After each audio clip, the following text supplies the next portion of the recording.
The wind howled through the broken streets, carrying the smell of dust and smoke. Buildings stood like wounded giants, walls cracked and windows gone. The city had been dying for years. But now it felt completely dead. Jack walked slowly, his shoulders heavy, each step making his boots crunch over bits of glass and stone. His stomach growled again, a sharp pain twisting inside him. It had been 2 days since he had eaten a full meal. And now, in his coat pocket, he had only one piece of bread left. It was hard, stale, and small, but to him, it was treasure. He kept his hand on it, feeling its shape, as if afraid it might vanish. The sun was setting, turning the sky into a deep orange shadows stretched long over the ruins, making every alley look darker.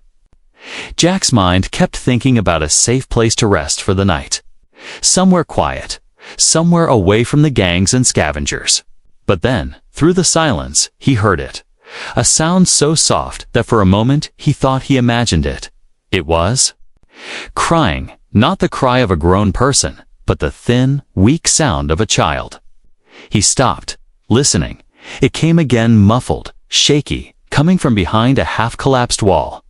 Jack moved closer. His boots careful on the broken ground, he pushed aside a loose sheet of metal and froze. 3 small alien children sat huddled together, their clothes torn, faces smudged with dirt. Their eyes large and shining in the dim light watched him with a mix of fear and hope. They were thin, ribs showing under pale skin, the smallest. One clutched a piece of cloth like it was a blanket. Jack knew what it meant. These kids were alone, probably had been for a long time. He looked at them. Then at the bread in his pocket, his stomach gave another painful twist, reminding him how hungry he was. One bite of that bread might give him the strength to walk farther, maybe even find shelter. But the children, they looked like they might not survive the night without something to eat. He sighed, pulling the bread out. The children's eyes followed the movement, their tiny bodies tensing as if ready to run. Jack knelt down, holding the bread in both hands. He could feel how light it was. "Here," he said softly, pushing it toward them. At first, none of them moved. Then the eldest, a girl with tangled hair and a steady gaze, reached out slowly. She took the bread, tore it into 3 pieces, and handed them to the others. They ate quickly, crumbs falling onto their laps. The smallest one licked his fingers, then held them in his mouth as if trying to keep the taste a little longer. Jack watched silently, a strange feeling in his chest. He had given away the last thing keeping him going. But instead of regret, he felt something warmer. The eldest girl hadn't eaten yet. She held her piece of bread and just stared at Jack. Finally, she took a bite, small, careful, her eyes never leaving his face. When she swallowed, she said in a quiet voice, "You are our leader now." Jack almost laughed. "I'm no leader," he said, shaking his head, but the girl's eyes didn't change. "In my people's ways," she said. "The one who feeds us when we are starving. That one becomes our protector." Jack looked at her, unsure what to say. He wasn't anyone's protector. He was just a man trying to survive. Still, the way she said it made it sound final. As if a choice had been made. She pressed her hand to her chest and said, "My name is Lyra." The smallest boy whispered something to her, and she nodded. "This is Rem," she said, "and the little one is Tovi." Jack nodded back, unsure how he had suddenly become part of this tiny group. He wanted to say goodbye and keep walking, but his legs didn't move. The 3 of them sat close together, the bread already gone. Night was coming fast, the air growing colder. Jack looked at the darkening street and then back at them. They had no shelter, no blanket, no fire. If he left, they might not be alive by morning. He sighed again, more to himself than to them. "Come on," he said, standing up. Lyra tilted her head. "Where?" "Someplace safe," Jack replied. The children got to their feet slowly. like they couldn't believe he meant it. Lyra walked beside him, her hand brushing against his. She didn't say thank you, but she didn't have to, in the silence of the ruined city. The sound of 4 pairs of footsteps echoed softly. And for the first time in weeks, Jack felt he wasn't walking alone. The night air was cold, the kind of cold that sank deep into the bones.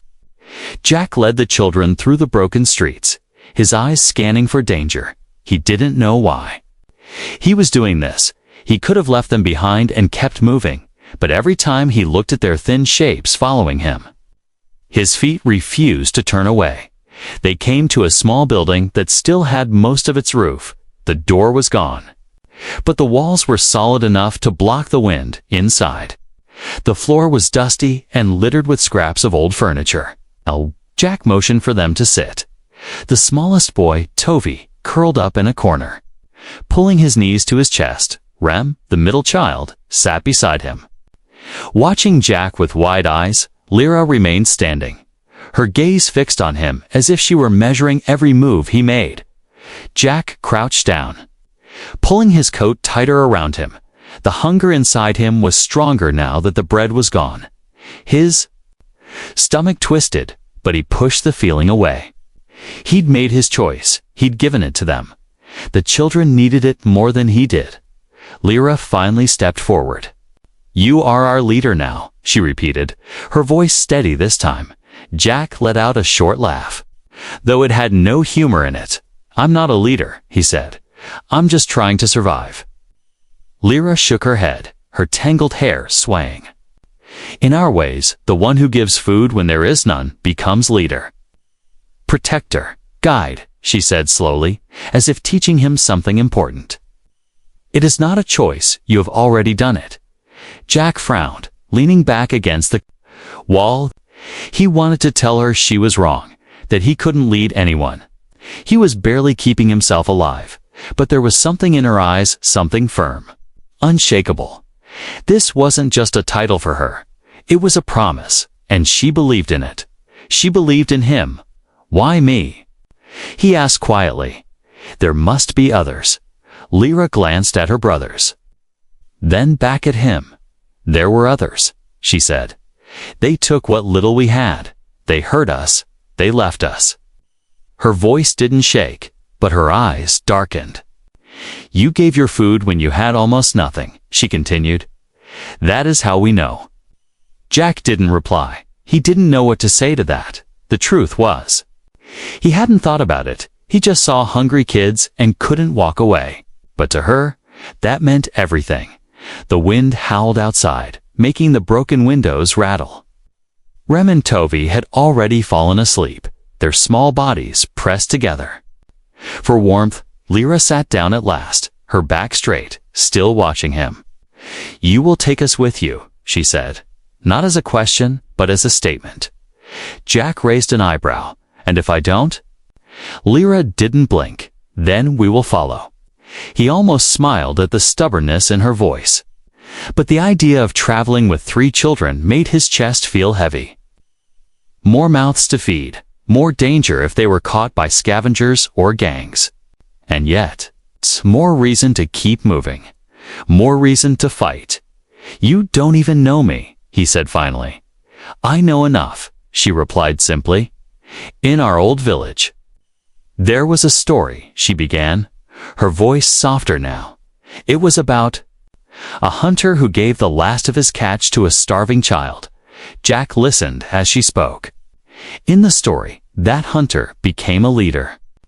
Not because he wanted to, but because the people needed him." Her eyes met his. "We need you." The words settled over him like a weight and a shield at the same time. Jack rubbed his face with his hands, feeling the grit of the day's dust. He had spent so long trying not to care about anyone, because caring meant loss. And loss was the one thing he couldn't take anymore. But here they were, 3 pairs of eyes. Even if 2 were closed in, sleep-looking to him like he was something more than just another survivor. Finally, he nodded. "All right," he said quietly. "You can come with me." Lyra didn't smile, but her shoulders relaxed. She leaned back against the wall and closed her eyes. "You will see," she murmured. "This is the right path." Jack sat in the dark. Listening to their breathing, he told himself it was just for a little while. Just until they found somewhere safe, but deep down he knew that wasn't true. The moment he gave that bread away, his road had changed, and no matter where it led, they would be walking it together now. Outside, the city slept uneasily. The wind carried the smell of ash, and somewhere far off, a dog barked once and fell silent. Jack closed his eyes, letting the sound of the children's breathing keep him awake just a little longer. Leader, protector, guide, he didn't know. If he could be any of those things, but starting tomorrow, he would try. The first light of morning crept into the broken building, painting the dust in the air with a faint gold. Jack opened his eyes slowly. His back stiff from sleeping against the wall, Lyra was already awake, sitting near the doorway with her knees pulled up and her eyes watching the street. She didn't say anything, just gave him a small nod, as if to say she'd kept watch all night. Rem and Tovi were still asleep, their small bodies pressed together under Jack's coat. It was the only thing he had to give them for warmth. And now the cold had found its way into his bones. Jack stretched, the ache in his stomach reminding him again that he had nothing to eat. Lyra noticed but didn't speak of it. Instead, she pointed down the street. "Water," she said simply. Jack followed her to a cracked pipe where water dripped slowly into a half-broken container. They each took a few sips, the taste metallic, but better than nothing. As they walked back, Jack noticed movement in the shadows. A small figure darted between walls, then another. Before long, 3 more alien children appeared. Keeping their distance but watching carefully, they whispered to one another in quick, soft voices. Lyra saw them too and called out. They hesitated, but slowly came closer, their eyes fixed on Jack. "These are the ones I told you about," Lyra said to him quietly. Jack frowned. "Told them what?" "That you are our leader," she answered without hesitation. Jack almost groaned. "Lyra, I told you," she cut him off. "They were hungry. And I told them you gave us food when you had none." Now they came to see if it was true. The new children stood close enough now for Jack to see their faces thin, tired, but curious. One of them stepped forward, a boy a little older than Rem. "Is it true?" he asked. "You shared food even when you were starving?" Jack didn't know what to say. "Yes," Lyra answered for him, "and he will protect you too." Jack shot her a look, but she just met his eyes calmly. In that moment, he understood whether he liked it or not. The story was already spreading. By midday, there were 6 children following them through the ruins. Jack tried to keep his focus on finding food and a safer shelter. But everywhere they went, whispers seemed to rise. The human who shares, the one who gave his last meal. Some stared from doorways, others simply watched from rooftops. Jack could feel the attention like a weight pressing on his back. They stopped in an old market square, where the stone stalls had long since been looted. Jack dug through debris, searching for anything edible. He found a few scraps dry roots. A handful of seeds and divided them between the children. The newcomers accepted the food with wide eyes, as if it was a feast, when he handed the last portion to Lyra. She pushed it back into his hand. "You need this," she said. But Jack shook his head. "I'll be fine," he muttered. And she didn't argue, though her eyes softened. By the time the sun began to sink, 2 more children had joined them. Jack didn't even know their names yet. All he knew was that his group had grown from 3 to 8 in a single day. It should have scared him. It did scare him.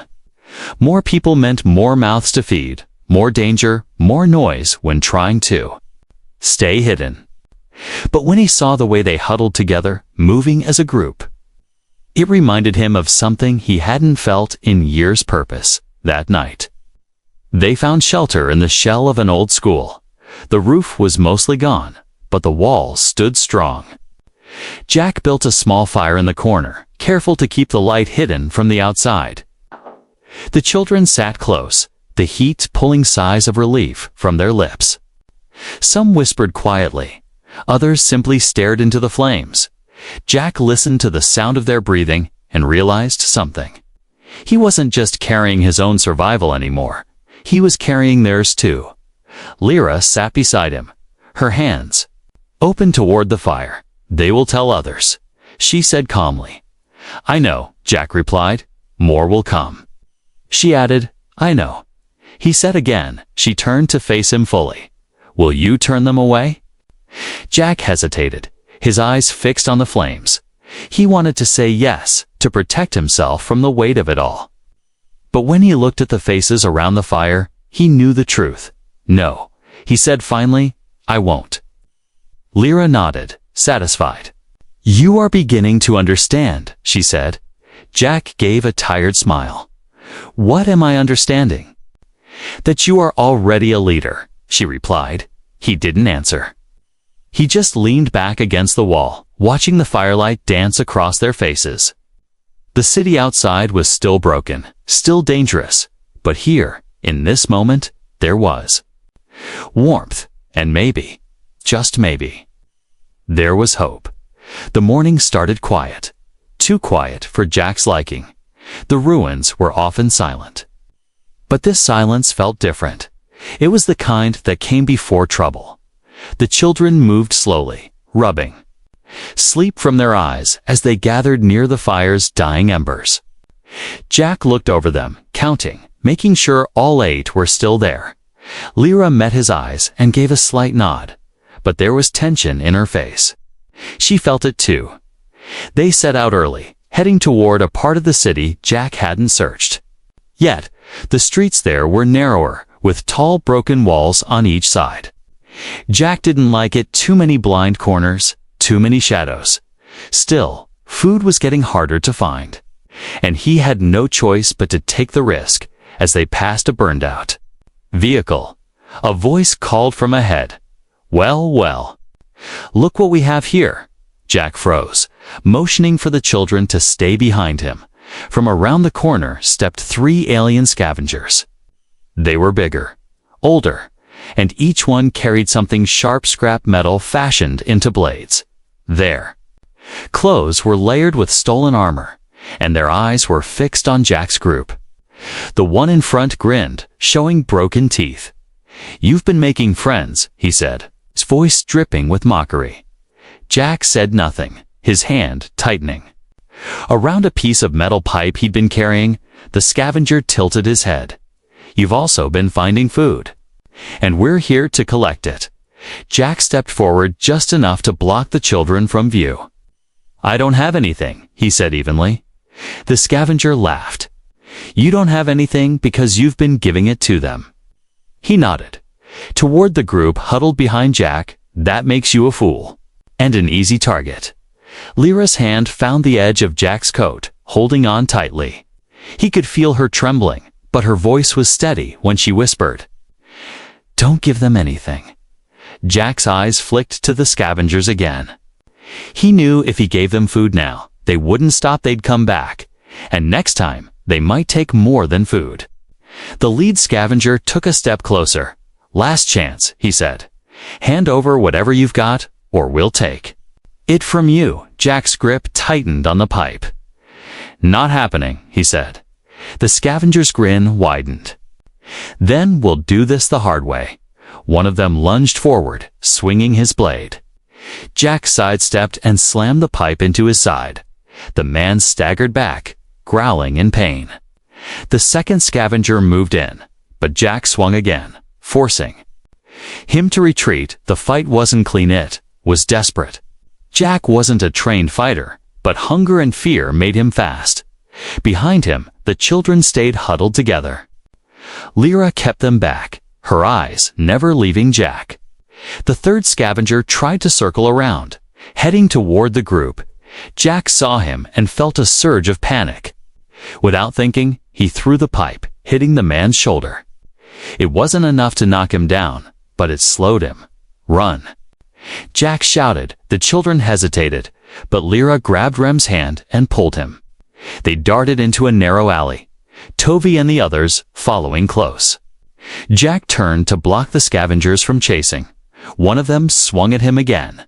The blade, catching his arm, pain burned through him, but he kept moving, shoving the man back, finally. The scavengers seemed to realize the fight wasn't worth it. The leader spat on the ground, glaring at Jack. "This isn't over, human," he growled. Then they melted back into the shadows, disappearing as quickly as they'd appeared. Jack leaned against the wall, breathing hard, his arm throbbing. He followed the alley until he found the children waiting in a hidden corner. Lyra ran to him, her eyes scanning his injury. "You're hurt," she said, her voice low but fierce. "It's nothing," Jack muttered, "though the cut burned. You fought for us," she said, as if stating a fact everyone should know. "That's what a leader does," Jack almost argued, but stopped. Looking at their faces, some scared, some relieved, he understood something. If he had given in today, if he had handed over food, their trust would have been gone. And without trust, they had nothing. They moved quickly to find another shelter before nightfall. Jack's arm ached, but he kept walking. He could feel Lyra's eyes on him the whole time. Not watching for weakness, but watching with a kind of silent pride that danger had passed. For now, but he knew it would return. The scavengers weren't done, and when they came back, it might be with more than 3 that night. As the children slept in a circle around the small fire, Lyra sat beside him. "You didn't run," she said. "No," Jack answered. "You didn't give them anything." "No," he said again. She leaned closer, her voice almost a whisper. "Then you are our leader, whether you believe it or not."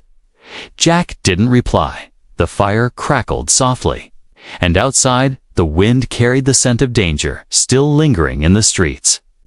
He knew the road ahead would only get harder, but he also knew this: he would face it with them, not alone. The days after the fight passed quickly, but Jack never let his guard down. The scavengers might have gone for now, but he knew they would come back. Every sound in the distance made him tense. Every shadow made him pause. Still, there was no time to rest. Food and water were always running low, and the children needed him to keep moving. They traveled through quieter parts of the city, weaving between collapsed buildings and abandoned streets. Jack taught the children to listen for danger, to keep their steps light, and to never stay in the open too long. It was strange. He had spent years only thinking about himself.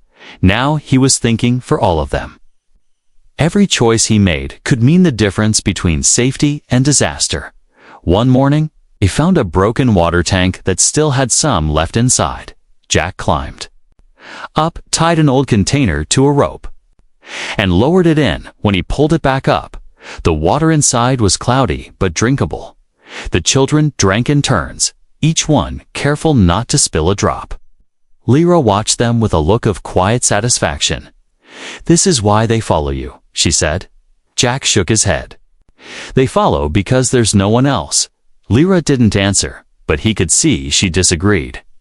By the end of that day, they weren't just 8 anymore. A thin boy with sharp eyes appeared from the rubble, watching them from a distance. Jack saw him, but kept walking. The boy followed anyway. By nightfall, he had joined their camp, saying nothing but accepting a piece of dried root from Lyra's hand. The next day, 2 more came, a pair of sisters with matching pale hair. They had been hiding in an old shop and had nothing but the clothes on their backs when Jack handed them each a share of food. They whispered something in their language, their eyes wide with surprise. Jack started to realize something was spreading faster than he could stop it. Every few days, another child appeared. Some arrived alone, some in pairs, some spoke. Others stayed silent for days before saying a word, but all of them came with the same look in their eyes: hope. Hope that this human who had nothing to give would still give them something. It was harder now. Every mouth to feed made the work of finding supplies even more urgent. Jack pushed himself to travel farther each day, searching for anything: old storage rooms, forgotten food cans, hidden water. He often gave his own share away without thinking, eating only when the children were asleep so they wouldn't notice. The hunger gnawed at him, but the sight of them eating made it worth it. At night, their campfires became circles of quiet laughter. Some of the children began to smile again. Rem started telling small stories about the places they passed. Even if they were made up, Tovi would fall asleep leaning against Jack's side, his small hand gripping Jack's sleeve. The two sisters stuck close to Lyra, following her everywhere like shadows. It was strange, Jack thought. He hadn't asked for this, but here they were, his group, his responsibility. One afternoon, they found shelter in the shell of a tall building from the higher floors. They could see far across the city. Lyra stood beside him, pointing to different places. "There," she said, "is where the market used to be. There," she pointed again, "is where the big hall was before it burned." Jack listened, letting her words fill the silence. He realized she wasn't just telling him, she was telling the others too. They needed to know where they came from, even if those places were gone. That night, as the wind rattled the walls, one of the new boys asked Jack, "Why do you help us?" Jack hesitated, "Because someone has to," he said finally. The boy thought about it, then nodded. "Then we will help you too," he replied, and the others murmured in agreement. It struck Jack in that moment. This wasn't just him leading them anymore. They were starting to protect each other. He wasn't carrying them alone. Still, he knew that danger would always be close. The scavengers could return, or worse, someone bigger and more organized could notice them. And if that happened, the cost of keeping everyone safe would be high. As he sat by the fire that night, watching the children pass around the little food they had, he felt the weight of his choices. This wasn't a group of survivors anymore. This was a family. Not by blood, but by something stronger. And families didn't walk away from each other. He had to make sure they stayed alive, no matter what it took. Lyra sat beside him, her gaze on the fire. "They will keep coming," she said quietly. Jack nodded.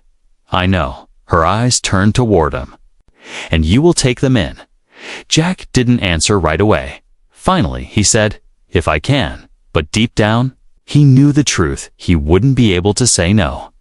The days had grown colder, and the wind carried a sharp bite that cut through even the thickest coat. Jack felt it in his bones, but he kept moving, leading the children through the ruins in search of anything that could keep them alive. Their group had grown to more than a dozen now, and every step seemed heavier with the weight of responsibility. Food was running out faster than he could find it. Some days they survived on nothing more than water and a handful of seeds. One gray afternoon, the sky darkened too quickly. A storm was coming, the kind that brought freezing rain. Jack pushed them toward an old warehouse he remembered passing weeks ago. It was far, but it might still have something inside, anything to help them last through the storm. They reached it as the first drops began to fall. The big doors were rusted shut, but Jack forced them open with a loud groan of metal. Inside, the air was stale, thick with dust. The children spread out cautiously, their small feet crunching over debris.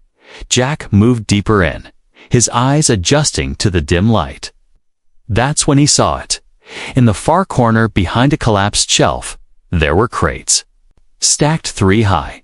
The wood was rotting in places, but when he pried one open, his breath caught.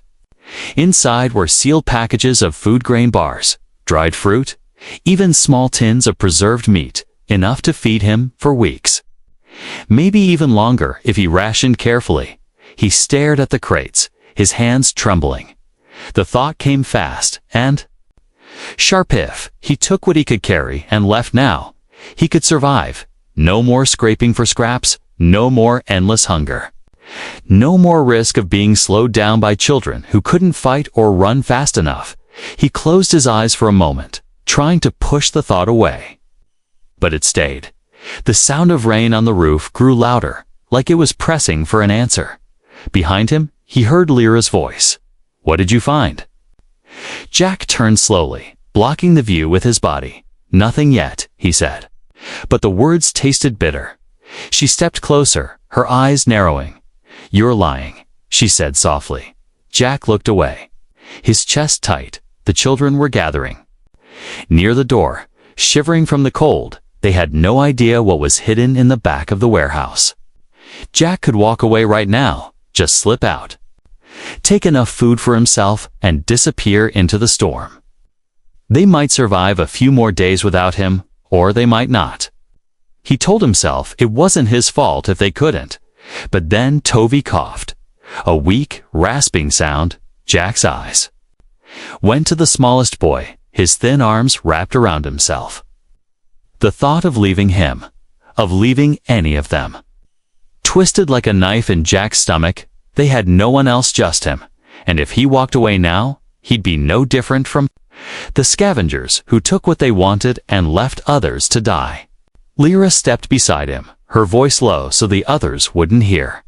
"If you have found something, you must share it," she said. Jack met her eyes. And there was no judgment, there only certainty. "You told me once that a leader protects his people." She continued, "Now is the time to prove it." For a long moment, Jack didn't move. The crate sat in the shadows, silent but heavy with temptation. His hunger screamed at him to take what he could, but the memory of their faces, the trust in their eyes, the way they followed him without question, was louder. Finally, he stepped aside, letting Lyra see. Her eyes widened. And for the first time in days, she smiled. Jack called to the others, and they hurried over. When they saw the food, some gasped, others laughed. A few even cried. They worked together to carry the crates to a safer spot in the warehouse. That night, they would eat well, and for a few days, they wouldn't have to worry about starving.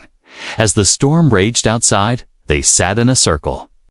Passing around tins and bars, Jack ate too, but only after making sure every child had something first. He felt the warmth of the food spread through him. But the real warmth came from somewhere else. It came from knowing he had made the right choice. Lyra sat across from him, watching. "You could have taken it and left," she said quietly. Jack nodded. "I thought about it, but you stayed," she said. Her voice almost proud. He gave a small smile. "Yeah, I stayed." The storm lasted all night, but inside the warehouse, there was light and laughter. Jack knew the food wouldn't last forever. Soon, they would be back in the ruins, searching and struggling again. But tonight, they had something. Rare safety, warmth, and full stomachs. And for the first time since the world had fallen apart, Jack felt like maybe they could keep going. The storm finally passed, leaving the city wet and silent. Puddles shone in the gray light, reflecting the jagged shapes of ruined buildings. The air was sharp and cold, but it carried a strange freshness. Jack stepped out of the warehouse, his boots splashing in the shallow water. Behind him, the children began to stir, packing the last of the food into small bundles they could carry. They had eaten well for days, and the change was clear. Faces that once looked hollow now had a little color. Eyes that once looked down now met his with steady confidence. Even their steps were stronger. Jack knew the crates of food had saved them from the edge. But he also knew that this safety would not last. As they prepared to leave, Lyra walked up beside him. Her voice was, but her words carried weight. "They will follow you wherever you go now," she said. Jack gave a short laugh. "They don't have much choice." But Lyra shook her head. "No, they choose you." The truth of her words sank in as they moved through the streets. More children joined them that day. 3 in the morning, 2 in the afternoon. Each one had heard the same stories. Of a human who gave his last meal to strangers. A human who fought off scavengers. A human who shared everything he found. Jack wasn't sure how much of it was exactly true, but he could see the way they looked at him. like he was something more than just a man trying to survive. By the time the sun began to set, their group had grown so large they could barely fit into one building. The old shelter they found that night was a crumbling theater. The seats were broken, but the roof was mostly intact. They built small fires in metal containers and spread out blankets made from scraps of cloth.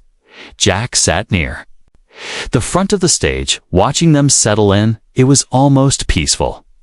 The quiet murmur of voices mixing with the soft crackle of flames. Lyra came to stand beside him, her arms crossed. In the old days, she said, leaders stood in front of the people so they could see him, so they could feel safe. Jack glanced at her. You're saying I should stand up there? She tilted her head. You already are. It took him a moment to realize she was right. He was sitting where everyone could see him. And without even thinking about it, he had taken the place where a leader would sit. Later that night, as the fires burned low, one of the youngest children, a boy, no older than 6, walked up to him. He held out a small piece of dried fruit from his own share of food. For you, the boy said shyly. Jack shook his head. You keep it. But the boy insisted, pushing it into Jack's hand before running back to the others. Jack stared at it for a moment, feeling something warm and heavy in his chest. They were giving back to him now, in their own way. The next morning, they set out again. Their line of small figures moving quietly through the broken city. Jack walked at the front, scanning the streets for danger. It struck him then he was no longer just leading them to survive each day. He was guiding them somewhere. He didn't know where yet. But the thought that they could find a place to stay, a place to build something, was starting to take root.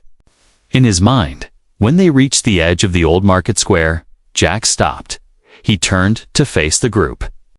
We keep moving, he said. We find food, we find water, we look out for each other. His voice was steady, and every eye was on him. No one gets left behind, he added. There was a murmur of agreement, heads nodding all around.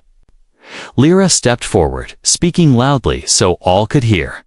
This is our leader, she said, her voice carrying through the square. The one who gave his last meal and kept us alive. The children began to chant softly. Leader, leader, and... Jack felt heat rise in his face. He wanted to tell them to stop, but the sound was not just noise. It was a promise, a bond. It was them saying they trusted him with their lives. As the chant faded, Jack took a deep breath. He didn't know what tomorrow would bring. The city was still dangerous. And the scavengers might return any day. But now he understood something. He wasn't just keeping himself alive anymore. He was building something stronger than fear. He was building a family out of strangers, a pack out of the lost. When they moved again, they moved as one. Not just because the streets were dangerous, but because they belonged together now. And at the front of it all was a hungry human who once gave away his last meal. Now, no matter where they went. The alien girl walked beside him, and in her eyes and in the eyes of every child following. There was no doubt, he wasn't just a man anymore. He was the leader they had chosen.